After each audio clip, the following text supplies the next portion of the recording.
Yes, kumusta? Kumusta guys? Welcome naman sa ating panibagong oras, panibagong usapan. At ganun pa din, ang hangad natin ay nasa mabuting kalagayan ng lahat nating mga kababayan.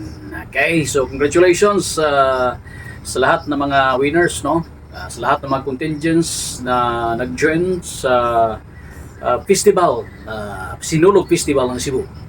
So, okay guys, ito na ngayon. Alam naman natin na bago lang naging batas at pinirmahan bago pumasok ang January 2025 ang budget, no, for more than 6 trillion para sa bansang Pilipinas ngayong 2025, no? At alam naman natin na mainit ang usapin tungkol dito sa pagpasa nito dahil mayroong mga nakabito na ilang mga items mula sa lalong-lalo na yung budget karagdagan dyan sa DPWH. Pero maliit lang naman na portion about sa budget at naging maayos din naman, no? Wala naman ang naging problema, no? Although hindi lang na-approve lahat at mayroong kunting diferensya at hindi ito ay naging problema naman sa usapin ng budget na ito. Ngayon, mayroong pahayag, no, si former President Rodrigo Duterte ukol sa budget na yan, no? Na umano walang bisa dahil mayroong mga blanco dyan sa budget na yan, no? At yan yung mga itinatanong sa sinasabi ni former President Duterte sa kung saan ay mayroon namang sagot dyan si President Ferdinand Bongbong Marcos Jr., no? So ito, no, pakikinggan natin ang report at ito guys ay mula sa 24 oras ito paparinig natin.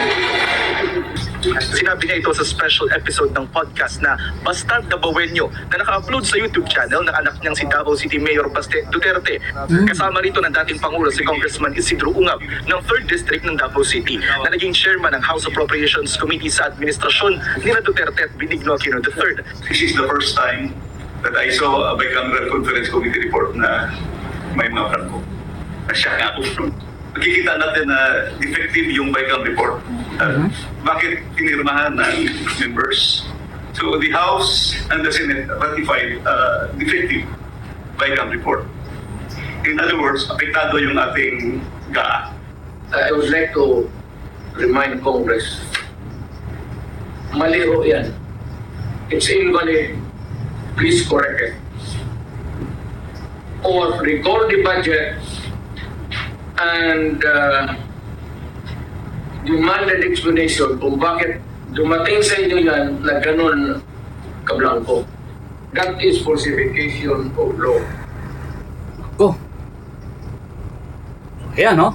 Yan yung pahayag ni dating Presidente Duterte, guys, ukol sa budget, no, for ngayong taong 2025. At sinagot naman yan ni President Ferdinand Bongbong Marcos. He's lying. He's a president. He knows that you cannot pass a GAA without with a blank. He's lying.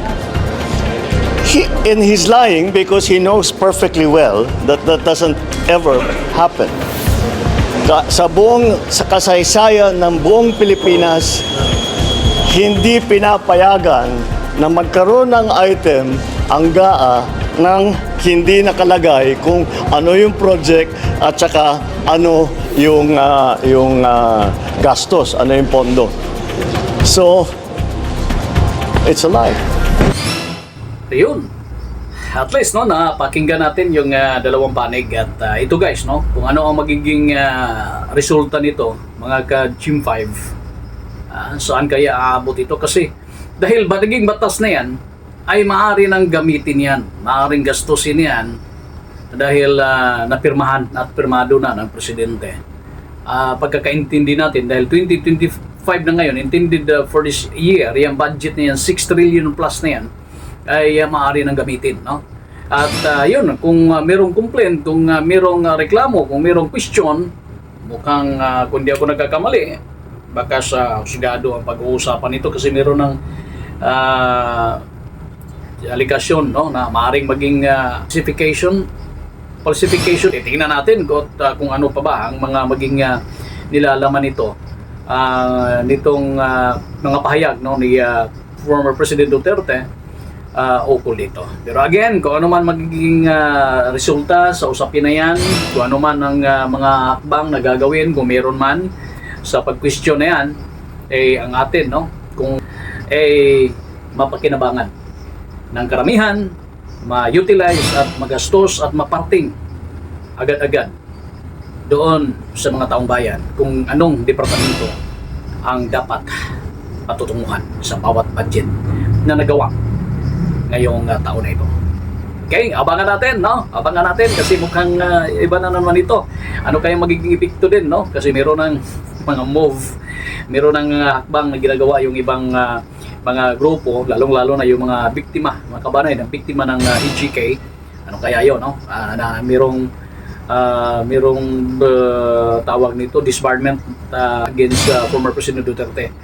Titingnan na lang natin kasi ang lahat nito, hanggat maaari kapag usaping legal, pakikinggan natin, aabangan natin kung ano yung mga pangyari. Dito lang muna tayo magpo-focus ngayon kung ano ang mga susunod pa na hakbang o ano pa susunod na mga usapin ukol dito.